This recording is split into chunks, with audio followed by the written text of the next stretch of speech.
his clownness starts to come through and everyone realizes, oh my God, that's a clown. And then people are getting sick. I'm like, I can't believe the clown was feeding my food. Hi, my name is Bob the Drag Queen, and this is my pitch for Trickles and Bobo, a show about a world where clowns exist as a race of people. Think True Blood, how there were vampires, but there are clowns. Opening scene, there's a man sitting on his couch, but you can't see him, and he's watching Larry King on TV. Larry King is talking to famed comedian Whoopi Goldberg, and in the middle of their interview, it's like she just can't take it anymore. She goes, I need to come clean about something. At that moment, Whoopi pulls off her dreadlocks, and then out pops this big, bright orange hair, and then she takes a makeup wipe and she rubs her face to reveal that she actually is painted like a clown underneath, but it's actually her real skin. Now, in this moment, when he's seeing this, the man's like, oh my God, honey, come in here. You need to come see this. And then his wife comes and sits next to him, and then the kids all rush in. And then by the time the camera makes it all the way around, you realize you're looking at a family of clowns, and Whoopi has just revealed to the world that clowns are actually real. Now, as the family's sitting there, I want the camera to zoom in on just this little boy clown sitting there who looks particularly clowny. And then, of course, he ages, and you see now he's like maybe 23 years old. All right, so this is Bobo. Bobo is a clown's clown. He looks extremely clowny. He has a full like male pattern baldness with like Bozo the Clown style hair, like a big bulbous clown nose. And he's at a birthday party for kids trying to entertain because clowns have a hard time getting work outside of the entertainment field. Here's the catch. He's actually not a good clown. He's not good at any kind of stuff. He can't juggle. He can't ride the tiny little bicycle. He's not even remotely funny. He's clumsy, but in a sad way. Enter his best friend, Trickles.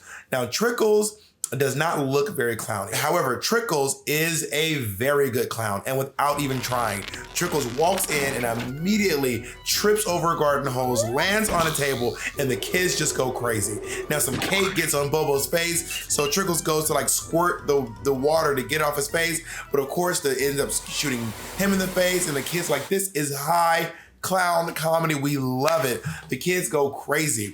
And Bobo was like washing his face off because he got cake on his face. And then he looks up, and that is when the mother of the party realizes that Bobo is a real clown.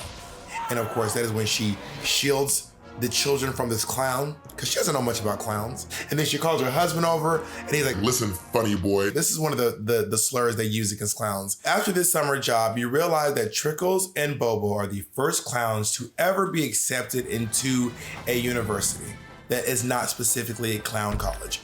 Now, in the midst of going to this college, they meet a lot of really interesting characters, all right? And one of my favorite characters I've come up with is this clown who comes in and he is super pro clown. Think the Malcolm X of clowns. He's starting clown rallies. He is starting clown support groups. And then one day, Bobo goes to his house to visit him. He's getting out of the shower, and he realizes that this clown actually he's not a clown. He's the Rachel Dolezal of clowns.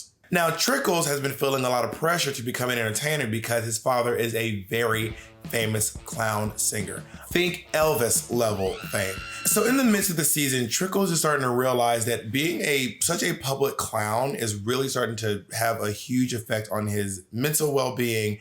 And he's realizing that because his features are not super clowny, he can just paint his face and look like he's not a clown. Trickles' father comes to visit him. He's a big, scary, intimidating clown. He's like 6'5", super famous, rolls with bodyguards, like that kind of fame. And then his father sees him painted as a human, and this just crushes him.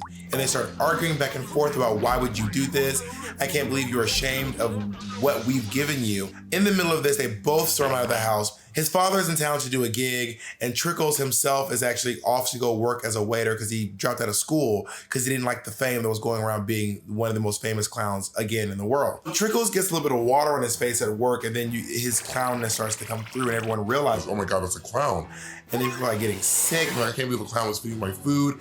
He gets fired from his job. Now, Trickles is walking home in the rain and slowly transforming back into a clown. And on the way home, crosses the venue where his father father's performing. You ever seen this thing where two camera shots end up becoming one camera shot in the end? And they kind of have this moment where they look at each other through the window of this venue while his father is singing this like slow song about how you should be yourself and love who you are and not try to change who you are. And his son is finally receiving the message. Blackout, and then we get automatically renewed for season 2.